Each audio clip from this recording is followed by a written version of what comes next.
What's up, guys? We are back with a full slate of MLB action here on Tuesday, June 17th. We're going to give out plays on every MLB game on the slate. I'll give you my dog of the day and pick out my massive lock, my pick that regardless of price, I think is the highest chance of cashing today. Slam that like button and subscribe to the channel if you want to keep seeing these videos every single day, and let us know what you're thinking in the comments. I personally answer every comment every single day. Check the pinned comment throughout the day to see our favorite picks, and it pays to check back a couple of times per day to see if there are any changes with injury news coming out and starters being confirmed. Yesterday, guys, we were pretty much on fire. We got off to a great start. Had the Phillies at minus 130. That was a 5-2 win. Abel was great over his 5 innings, and the Phillies bullpen did not implode. Turner and Kepler's home runs were a great look as well. We had the under in that Tampa Bay Baltimore game. It was a 7-1 win there from Tampa Bay, so the under cashes a monster game from Pepio, and with the Baltimore bullpen holding it down after Eflin was terrible, the under cashes for us in that one. We also had the side in that game. We had Tampa Bay at minus 125. The Rays dominated this game in every way and came through with an easy win thanks to Pepio being lights out, one of his best starts of the season. We cashed on our NBA player prop. We had TJ McConnell over 7.5 points. He had an 18-point game. He played great, got more opportunities definitely with Halliburton having that calf injury, and yeah, he just played really well. Gave the Pacers a boost. Now they weren't able to keep the game close down the stretch, but he did play really, really well. We also cashed our dog of the day. We had Boston at plus 145, a pretty sizable underdog there. Giolito was lights out. Gilbert struggled slightly coming off the IL, so a very solid win there for us on the dog of the day. Now, unfortunately, our massive lock of the day, which wasn't one we really loved, it was on obviously a pretty short slate here, was the Yankees at minus 210. They managed to lose this game getting shut out. We didn't love that lock too much. The Yankees prove our doubts right, getting shut out, losing in extra innings, putting up 0 runs, and wasting a great start there from Schmidt. Somebody who, isn't always going to have amazing outings. They need to win when he plays that well. But overall, a tough day there for the Yankees. They might actually be on the banned list, but a 5-1 day for us. Very, very solid stuff. So let's hop in, see if we can run it back here today. And first up, we're looking at the Philadelphia Phillies going on the road to take on the Miami Marlins. The Phillies come into this game fresh off of that 5-2 win, so slam the thumbs up button, guys, if you haven't already done that. The Phillies getting us that comfortable win there. Trey Turner looking great, hitting that leadoff home run. The Phillies seem like they're out of that little funk they were in there for a bit when they got swept by the Pirates, but all's well that ends well. They'll hand the ball in this game to Jesus Luzardo, who's 6-2, a 4.23 ERA. This dude busted out of a slump of his own in his last start, back on the 11th. A 7-2 win there for the Phillies. He went 6 innings, gave up 5 hits, only a single run while striking out 10, and a 7-2 win there against the Cubs. So Luzardo seems like he's back on track. We'll see what he can do here against the Marlins, but I'm expecting him to, continue to look pretty good. The last time he faced the Marlins, he did give up 8 hits over 7 innings, but only a single earned run. So we're not too worried about that. I think Luzardo is going to be very good in this outing. The Phillies bullpen, I mean, it's not great, but it's getting maybe slightly better. A 4.46 bullpen ERA. Definitely something to still monitor for this team. But the offense, it's back online, guys. 5, 11, 3, 8, and 7 runs over their last few games. Turner obviously hitting the ball great right now. They're 8th in runs scored, 2nd in batting average on the season. This is an elite offense. So we'll see what they do here against the Marlins, who are 28-42 on the year. They swept the Nationals, but then losing game 1 of this series. They'll hand the ball here to Cal Quantrill, who's 3-7 on the year, a 5.61 ERA. His last start, he actually had quite a bit of trouble against the Pirates. Start for that, gave up 5 hits and 2 earned runs over 5 innings against Colorado. Not exactly throwing the ball his best this over his last couple games. Overall this season, though, he's had some good outings. Unfortunately, the last time he faced the Phillies, it was back in mid-April. He got absolutely obliterated, giving up 8 hits and 7 runs over 3 1/3 innings. In a game, we eventually saw the Marlins lose 11-10. So it ended up being very messy thanks to that bullpen from the Phillies. But we'll see what Quantrill does in this game. Not expecting him to be great. Neither are the odds makers. And I never expect the Marlins bullpen to be great. A 4.66 bullpen ERA is bottom 5 in the majors. The offense also, while they've had some moments here recently, is not too impressive. 23rd in runs scored, 20th in slugging percentage. I know they're 11th in the majors in batting average, but over the last few games, even in the wins, they're not swinging the hottest bats. So looking at the numbers here, the Phillies are minus 200. The Marlins are plus 170. We've got totals out there of 8 or 8.5. The Phillies are 18-16 on the road, 20-13-1 to the under on the road. The Marlins are 14-20 at home, a 500 over-under team at home. I'm definitely taking the Phillies in this game. I'm probably not going to take a minus 1.5. That seems like a slight stretch, although I don't despise that spot if you're really, really high on the Phillies here. But I do think we have to consider the Phillies at minus 200 as a potential lock of the day, given the terrible history that Cal Quantrill has when he's going up against the Phillies. Next on the docket, we're looking at the Pittsburgh Pirates going on the road to take on the Detroit Tigers. The Pirates just lost 3 out of 4 there at the Cubs, which is kind of what you would expect from this team. They're not having a great season. They'll hand the ball in this game to Bailey Falter, who's 5-3 on the year, a 3.36 ERA. His last start, he looked very good against the Marlins. 5 1/3 innings, 5 hits, only a single earned run allowed. And the Pirates are 4-1 over his last 5 starts. We'll see what he does here going up against the Tigers. I mean, you're pitching for the Pirates. You're not going to get very much run support, so you have to be pretty much flawless out there. And even if you are, that bullpen for Pittsburgh is not great. A 3.99 bullpen ERA isn't the tragedy that it was earlier in the year, but it's not very good. And this offense just continues to be terrible. 2-1, 2-2, and 5 runs over their last few games. They are last in runs scored. They are 28th in batting average, last in slugging percentage. This is a pretty terrible team overall. So we'll see what they do here against the Tigers, who are slumping a bit, I guess. I mean, they lost 2 out of 3 against the Reds. They've lost 3 out of their last 5. They'll hand the ball in this one to Casey Mize, who's 6-2 on the year, a 2.95 ERA. His last start, he did give up 8 hits over 5 1/3 innings, but only 2 earned runs. It was the bullpen that let the Tigers down in that game, guys. Just couldn't get the job done in a game they eventually lose 10-1 there at Camden Yards. So we'll see what Mize can do. He's been pretty good over his last 5 starts. It's not really his fault. The Tigers are only 2-3 over those starts. Like in terms of history against the Pirates this season, obviously hasn't faced them yet.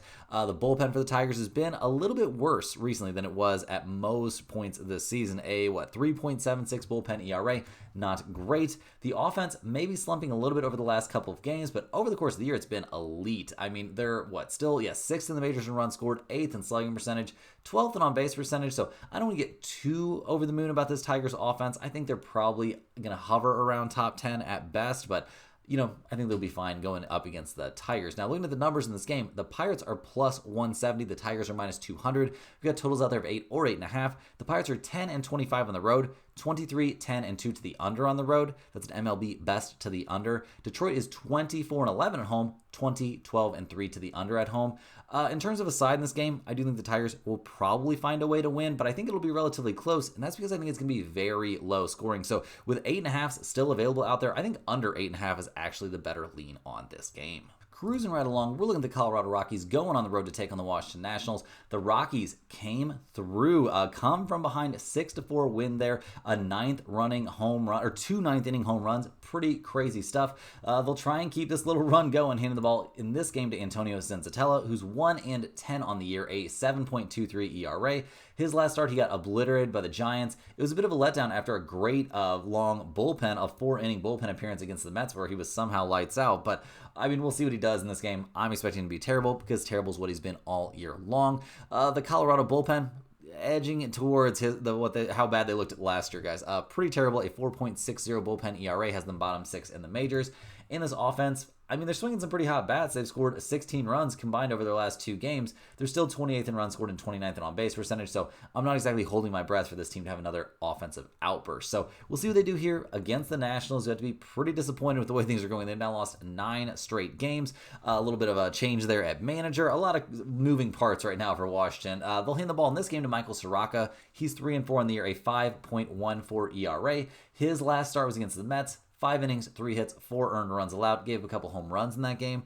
We eventually saw Washington lose 4-3, but I mean, that wasn't all his fault. It wasn't great, though. I mean, it wasn't great. Don't get me wrong. So, I mean, he's had one really good start over his last 5, and that was against the Rangers. We'll see what he looks like here against the Rockies. Not exactly an elite level of competition. Also, the Nationals bullpen, second worst in the majors. There's a big case to be made that they're the worst bullpen in the majors. And the offense, not really helping matters during this losing streak. Has been pretty rough. They're down to 17th in the majors in runs scored. They're 22nd in team on base percentage. Just not a squad that I love. So looking at the numbers for this game, this is kind of a toilet bowl, guys. The Rockies are plus 165. The Nationals are minus 200. We've got a total of 9.5. The Rockies are 7-30 on the road this year. They're 24-12-1 to the under on the road. Washington 15-21 at home. 19-16-1 to the under at home. I mean, 9.5 is a lot. Maybe we take the under in this game. In terms of a side, I really have very little idea. I guess Soroka is better than Senzatella, so maybe take the Nationals in the first 5 or something like that. But really, guys, don't make me get involved in this game. I do not want to. Hopping in here with a quick reminder, guys, all of our videos are sponsored by StumpTheSpread.com. Click the link in the description to go over there and see the top confidence picks from our entire team of experienced cappers. Right now, our premium members are getting daily MLB, NBA, NHL, and UFC picks. Major League Baseball has been our most profitable sport the last several years in a row and is off to a great start to the year. But more importantly, right now, it's on a insanely hot run. Our premium MLB capper at Stump the Spread, who is not me, guys, it's somebody else, as you'll be able to very clearly tell from these plays today, he went nuts once again. He went undefeated yesterday, going 4-0, hitting the Astros, Phillies, Rangers, and Dodgers. He then ran it right back today. It was a short slate, so only 2 plays going on the docket, but he somehow had the Angels to win in that game as a 1-unit play, but as big underdogs, obviously, and that one comes through. Well played by him there, and he had the Phillies as a 2-unit play. That obviously comes through as a win as well. So definitely, you want to get over there, check out the premium content, because our guy is on a pretty massive heater right now, going undefeated over 2 days in a row.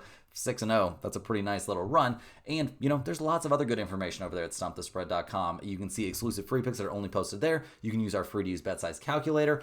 Also, you got to go over there to sign up for our free email newsletter. It's free information straight to your inbox every single day. All they need is your name and your email address to get on that list. Once a day, you will get 1 email. It'll have at least 1 free pick in it, as well as parlays, interesting stuff like that, information on niche betting, like, golf, NASCAR, tennis, all kinds of crazy stuff like that. UFC for sure can be in that email. So it's great information straight to your inbox every single day, and it's absolutely free. It's not very much trouble to get signed up for that. So definitely click the link in the description to get signed up over at StumpTheSpread.com. Also, if you're a huge fan of what you're seeing from us here every single day, click that little join button right below the video to sign up for a channel membership. Channel members get their name up on screen in every single video, just like you're seeing right now. They also get a little bit of early access to all of our videos. You get the video a little bit earlier than everybody else, but more importantly, you'll get on our free members only giveaways. We're giving away another Stump the Spread hoodie here in it'll be 4 days from now. So yeah, definitely get on there. That's a great way to get some Stump the Spread merch that's not even for sale. Someday it will be, just not right now. So guys, we got a ton of games to get to on this very, very crowded Tuesday slate. So let's go ahead and hop back in. Next up, we're going to be looking at the Los Angeles Angels going on the road to take on the New York Yankees. The Angels come into this game fresh off that 1-0 win, so solid stuff there. The 11th inning double. The Yankees just could not hit it with a boat paddle yesterday. Pretty wild stuff. The Angels will hand the ball in this game to Kyle Hendricks, hoping he, he's 4-6, a 5.20 ERA. They'll be hoping that he can, kind of take care of business in this one. His last start, not terrible, if I'm being honest. It was against the Athletics, so let's take it with a grain of salt, but 6 innings, 7 hits, 3 runs, only 2 of which were earned in a 6-5 win. That doesn't look too bad.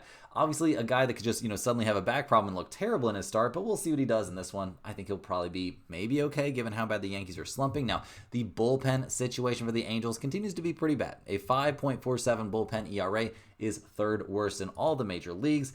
The offense coming off a 1-run game doesn't exactly fill me with tons of optimism. They've scored 1, 2, 5, 0, and 6 runs over their last few games. They're last in on-base percentage in the majors, 27th in batting average, but 11th in slugging and 20th in runs scored. So I don't know, maybe there's some hope for this team. We'll see what they can do here on the road against the Yankees, though. The Yankees slumping. They've lost 4 in a row. They've scored 0, 0, 3, and 1 runs over that streak. They're not hitting the ball at all, guys. It's getting pretty embarrassing. We'll see what they can do here, handing the ball to Will Warren, who's 4-3 on the year, a 4.86 ERA. His last start was excellent against the Royals. 5 2/3 innings pitched, 4 hits, no runs allowed, and it was eventually a 1-0 win. Another instance of the Yankees not hitting the ball. So we'll see if they can give them some, some support in this game. The bullpen's been good, a 3.59 bullpen ERA. No reason to complain about that, but we will complain about this offense. Aaron Judge, congrats, buddy. You're batting 377, 26 home runs, 60 RBIs. Your team needs you to find a way to get some runs on the board because it is bleak right now. They're 3rd in runs scored still and 3rd in team batting average, but they are swinging the coldest bats in the majors at the moment. So looking at the numbers here, the Angels are plus 205. The Yankees are minus 250. We've got totals out there of 9 or 9.5. The Angels are 18-21 on the road, 23-16 to the over on the road. The Yankees are 21-12 at home, 19-14 to the under at home.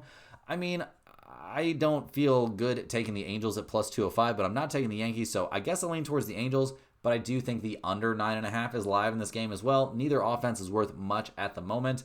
I don't necessarily trust these 2 starters, so this won't go anywhere near the pinned comment, but I do think under 9.5 probably has some value. The Yankees are going to have to prove it to me before I'm interested in going anywhere near picking them again. Next up, we've got the Arizona Diamondbacks going on the road to take on the Toronto Blue Jays. The Diamondbacks come into this game 36-35 on the year. They just won 2 out of 3 against the Padres after sweeping the Mariners, so maybe things are turning around a little bit. They'll hand the ball in this game to Brandon Pfaadt, who's 8-4 on the season, but a 5.50 ERA.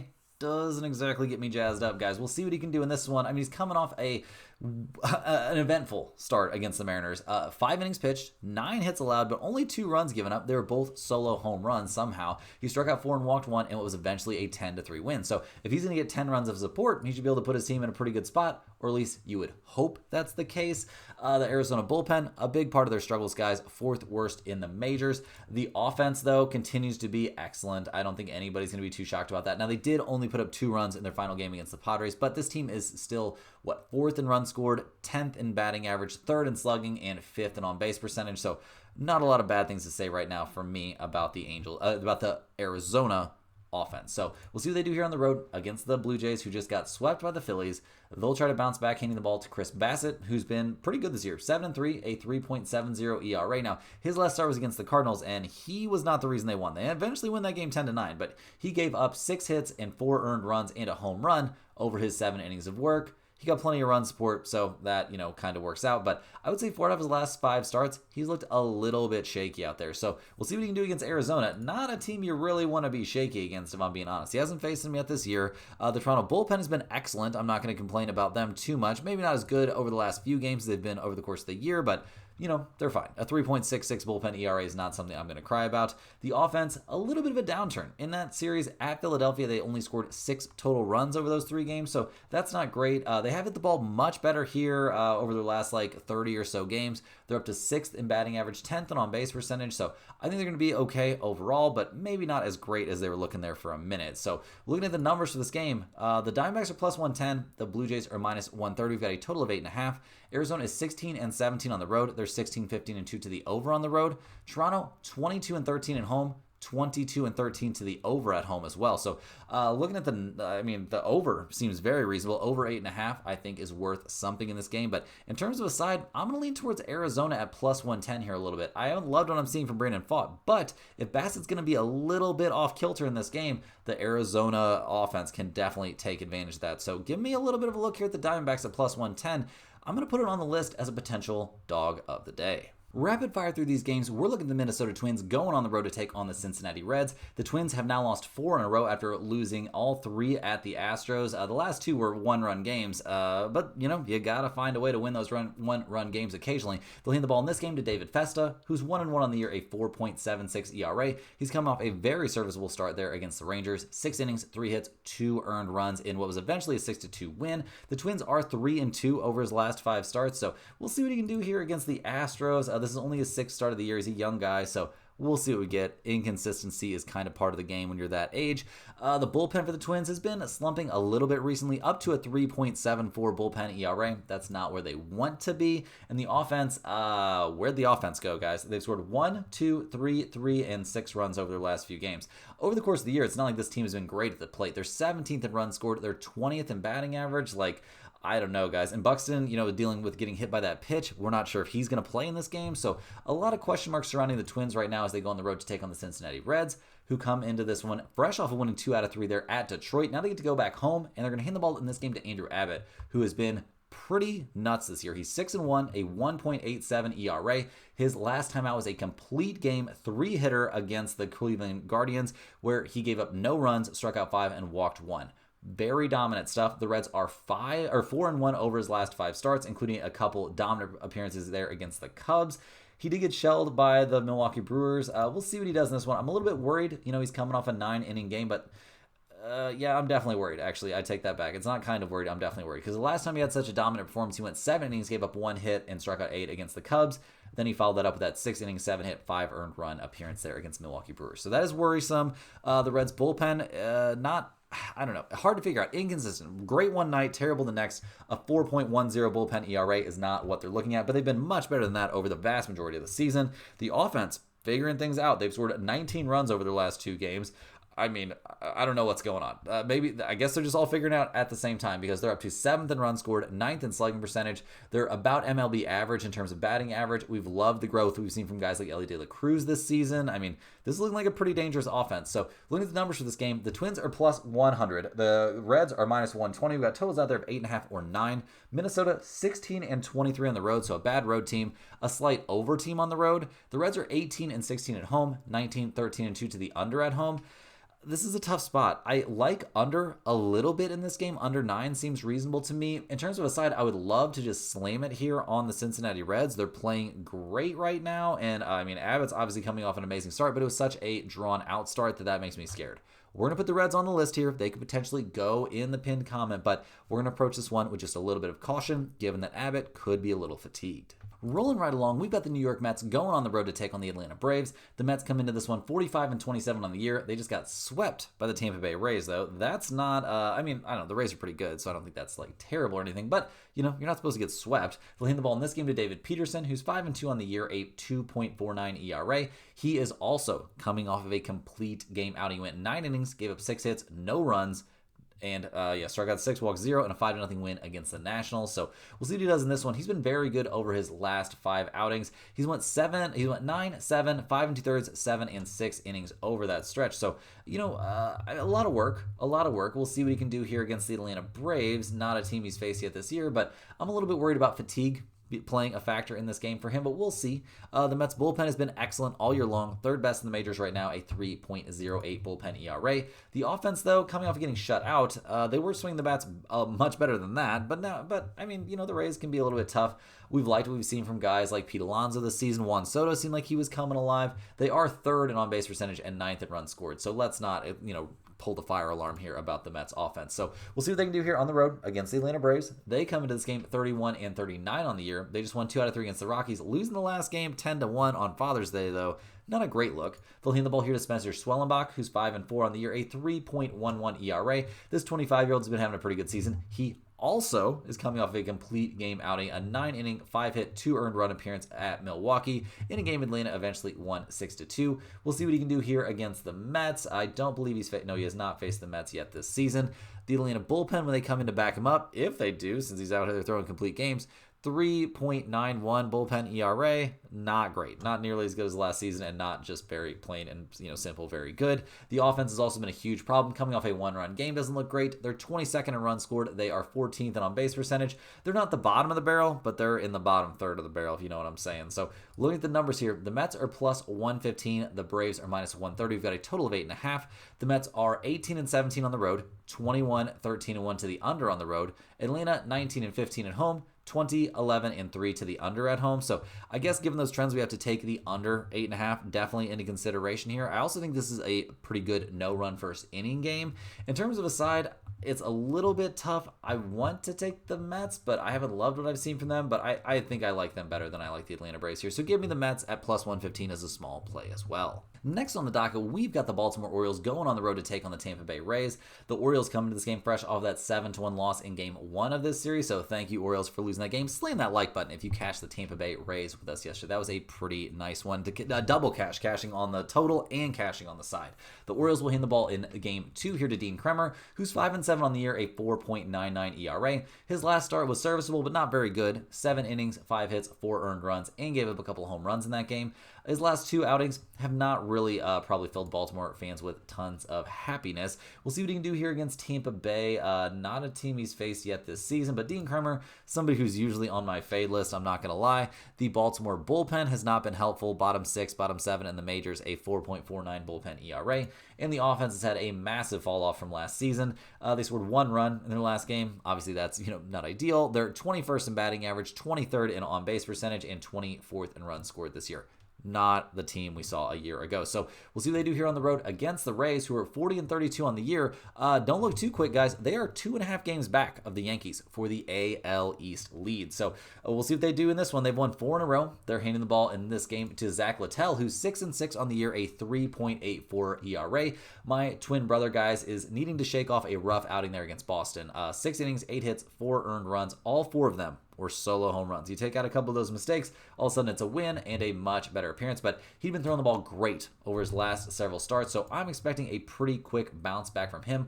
We'll see what he can do here against Baltimore. Not a team he's faced this year, but whenever he has to come out of the game, my twin brother can count on some pretty good support for that bullpen. The Tampa Bay bullpen is second best in the majors, a 3.04 bullpen ERA, and the offense is figuring things out too, guys. They've scored 7, 9, 8, 7, and 3 runs over their last few games. They are now up to 11th in the majors in runs scored. They're at least MLB average in all the other major statistics. Like, this is a pretty solid offense. So look at the numbers here. The Orioles are plus 110. The Rays are minus 130. We've got a total of 9.5. Baltimore 14-21 on the road.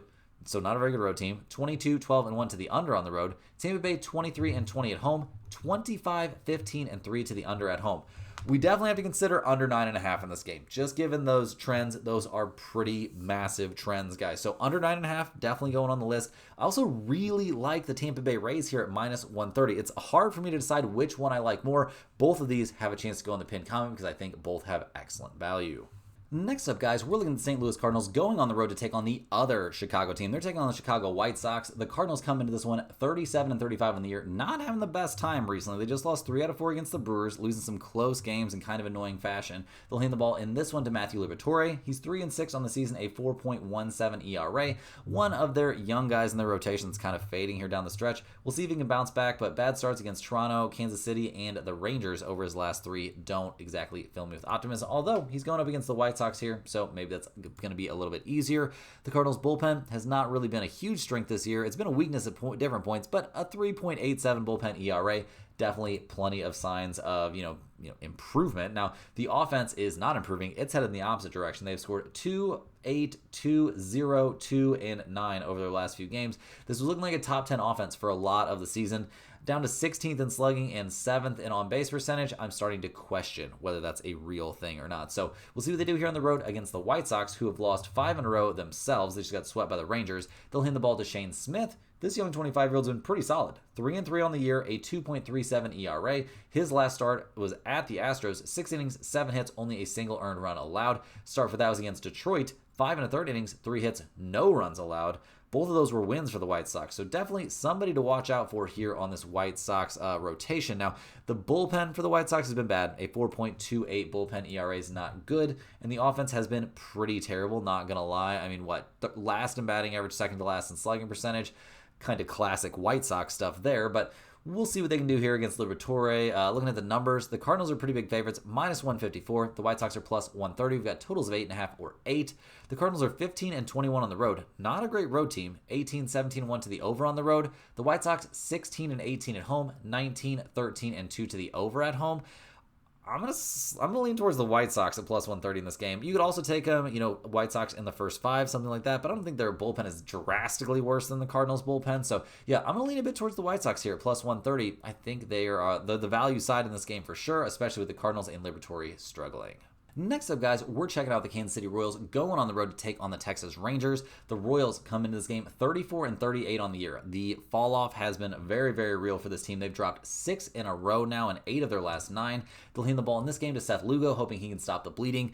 He's 3-5 this year, a 3.18 ERA. He was lights out in his last start. 5 2/3 innings, 2 hits, no runs allowed, and was eventually a 1-0 loss against the Kansas City Royals, against the New York Yankees. Yeah, the Royals eliminating the Yankees to 1 run, couldn't even get on the board there. Pretty devastating stuff. We'll see what he can do here against the Rangers. Obviously not the hardest hitting team. He hasn't faced him yet this season, but I'm expecting good stuff from Lugo. Now, the bullpen for the Royals, I mean, I really can't even say too much bad about that. A 3.50 bullpen ERA is excellent. The problem is they've got no offense. They've scored 2-0, 4-0, 3, and 2 over their last few games. I mean, they're second to last in runs scored. They're third to last in slugging percentage. This is a terrible offense. So we'll see what they can do going up against another terrible offense, but the Rangers have won their last 4 in a row. They're 36-36 on the season, handing the ball to Jack Leiter, who's 4-3 this year, a 3.88 ERA. He's been a little bit hot and cold, which is what you would expect from a 25-year-old starter in the majors. His last outing, not very good. 4 innings, 5 hits, 4 earned runs against the Twins, but a bit of a letdown after a great start against Tampa Bay. So we'll see what he can do. It is worth noting that the Rangers are only 1-4 over his last 5 starts. He hasn't gone up against the Royals this season, so we'll see how that goes, but not the toughest test. The Rangers bullpen's been excellent, a 3.40 bullpen ERA. Very, very good there. The problem for this team as well is very little offense. Now, the bats have heated up a little bit. They've scored 2, 5, 3, and 16 over their last 4 games, but that's not the norm for a team that's 26th in runs scored and 26th in batting average. So look at the numbers here. The Royals are plus 105. The Rangers are minus 125. We've got a total of 8.5. We got a total of 8.5? That seems a bit crazy, guys. The Royals are 15-19 on the road, 19-14-1 to the under on the road. The Rangers are 23-13 at home, 27-9 to the under at home. I don't know if this Royals losing streak is going to continue here, but it's definitely got a chance. What I do think will happen is we're going to see very little offense out of these two teams. Give me under 8.5. I think it's very solid value between these two teams. The trends point in this direction. Anytime you're taking an under on a Rangers game, especially at home, that seems like a great decision. So give me under 8.5 in this one. Rolling right along, we're looking at an NL Central showdown between the Milwaukee Brewers and the Chicago Cubs. The Brewers came fresh off of winning 3 out of 4 against the Cardinals. They're 39-34 on the season, handing the ball to Chad Patrick for this game. He's 3-6, a 3.25 ERA. His last start, he got shelled by the Atlanta Braves. Not a good look, but the dude's been pretty great. His 4 starts before that were against the Padres, the Phillies, the Red Sox, and the Orioles, and he never gave up, or he gave up a total of 4 earned runs over those 4 games. So pretty dominant stuff. We'll see if he can make it happen here against the Chicago Cubs. Not a team he's faced yet this year, but Chad Patrick, definitely somebody who's been throwing the ball pretty well. The Milwaukee bullpen, on the other hand, not great. A 4.28 bullpen ERA, leaving lots of room for improvement. The bats, not exactly on fire. I mean, 3, 5, 3, and 6 runs in that series against the Cardinals. They're 12th in runs scored, but 28th in slugging percentage and 23rd in batting average. Not really looking like a dominant offense to me. So we'll see what they do here against the Cubs, who just won 3 out of 4 against the Pirates. They've been holding onto that top spot in the NL Central for quite some time. They'll hand the ball here to Ben Brown. This young 25-year-old is 3-5 on the year, a 5.71 ERA. He got shelled by the Phillies his last time out, but had been showing some glimpses of, throwing the ball well. We'll see what he does here against Milwaukee. He faced them back in early May and was lights out over 6 innings in a 10-0 win. So we'll see. He has some solid history to lean on here for sure. The Cubs bullpen has been way better than Milwaukee bullpen. 4th best in the majors right now, a 3.16 bullpen ERA.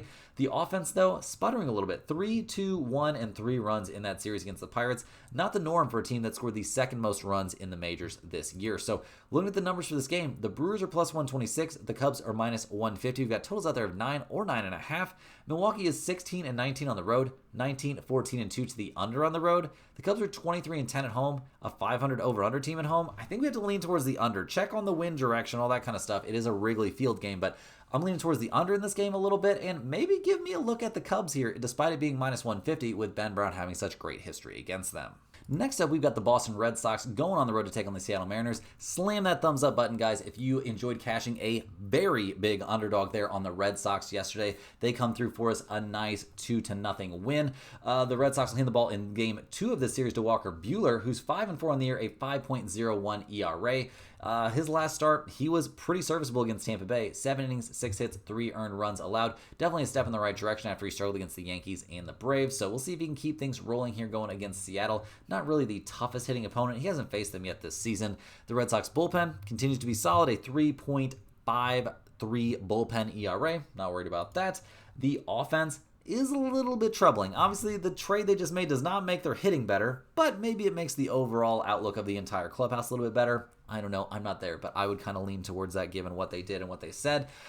They've scored 2, 2, 4, 2, 4, and 3 runs over their last few games, all of which have been wins, though, just for the record. They've won their last 6 in a row. So we'll see. I think this is still going to be a pretty good offense. They're taking on the Mariners, who come into this game fresh off of a loss that snapped a 3-game winning streak. They just swept the Guardians. They'll hand the ball here to Brian Wu, who's 5-4 on the year, a 3.39 ERA. His last 2, 3, maybe even up to 4 starts have been a bit odd.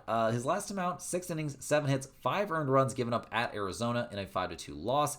Didn't have a great time against Baltimore, gave up 6 hits and 3 earned runs against Minnesota, and gave up 10 hits, only 2 runs there against Houston in the start before that. So he's been a bit all over the place. We'll see what he can do here against the Red Sox. He was pretty good against them back in late April, but that's been a while now. So we'll see how things go. The Seattle bullpen has been not great, to be honest. A 3.88 bullpen ERA is fine, but definitely not as dominant as we've seen them be like last year and stuff. And the offense, while it got off to a great start to the year, is tailing off a bit. They're down to 15th in runs scored, 19th in batting average. I think we're starting to see what this offense kind of really is, which isn't a top 10 offense. It's going to be more like middle of the pack. So look at the numbers here. I'm a little bit shocked. The Red Sox are plus 150 once again. The Mariners are minus 180. We've got a total of 7.5.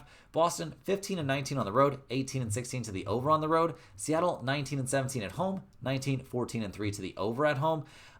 You could maybe take over 7.5 based on these trends. I don't love that though, but I do think it's a better spot to be on the Red Sox at plus 150 than be on the Mariners here at minus 180. So yeah, definitely give me a good look at the Red Sox here as another potential underdog play. I don't know if I'm willing to go against Brian Wu with Walker Buehler, but I don't know, guys. I'd say it's at least got a chance. Headed into the home stretch here, guys, we're looking at the Cleveland Guardians going on the road to take on the San Francisco Giants. The Guardians just got swept there at Seattle. Now they got to go to San Francisco and take on a pretty tough Giants team. They'll hand the ball to Slade Ciccone in this one. He's 1-3, a 4.26 ERA. His last start was against the Reds, and he was good. 5 innings, 4 hits, only a single earned run allowed, but he got 0 runs of support, and that's what's happened to him his last couple of starts. I mean, 3 out of his last 5 starts have been excellent, so we'll see what we get out of him in this one going up against the Giants. He's been good, just doesn't get any run support. The Cleveland bullpen, decent, not elite like it was last year, but definitely not the reason they're losing games. The reason they're losing games is they got no offense. They've scored 0, 3, and 2 runs over their last 3 games. Jose Ramirez is trying to carry the load, but he can only do so much. They're currently 25th in runs scored, 25th in batting average. Not a lot of bats out there for the Guardians, so we'll see what they do here on the road against the Giants, who are up to 41 and 31 on the year, but they just lost 2 out of 3 against the Dodgers. Tough 5-4 loss there in the last game of that series. They're, trying to bring in some bats here, so we'll see how that goes. They're handing the ball in this game to Robbie Ray, who's been pretty nuts this year. He's 8-1, a 2.55 ERA. His last start didn't look quite as good at Colorado, so maybe he wasn't locked in. 4 innings, 6 hits, 4 runs, 2 of which were earned in what was eventually a 10-7 win. So it didn't really sting him, but he didn't have his best stuff. We'll see what he does in this game. He's been real good this year. So we'll see what he does. I'm expecting Robbie Ray to get right back on track. The Giants bullpen's been the best bullpen in the majors all year long, and it hasn't been particularly close. So that's another major strength. Not an amazing offensive team, but maybe we're about to see that change. They're 14th in runs scored, 24th in batting average, but maybe they've got the medicine for that now after that blockbuster trade. So looking at the numbers here, the odds maker certainly think so. The Guardians are plus 135. The Giants are minus 160. We've got totals out there of 7 or 7.5. Cleveland, 16 and 20 on the road. 16, 16, and 4 to the over-under on the road. The Giants are 22 and 11 at home this year, and they're 20 and 13 to the under at home. I'm going to be leaning towards the Giants here at minus 160. I mean, Ciccone, he's fine, but I don't like that Guardians offense at all. I love what I expect to see from Robbie Ray in this game, so definitely the Giants here at minus 160 seem very, very reasonable.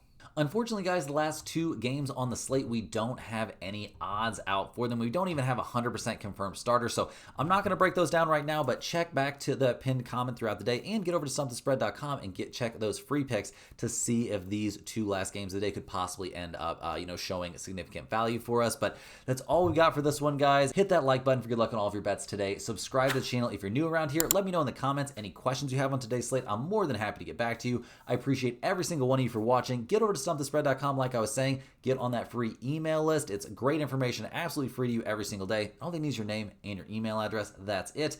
Guys, we'll see you right back here tomorrow, same time, same place, for more sports betting action.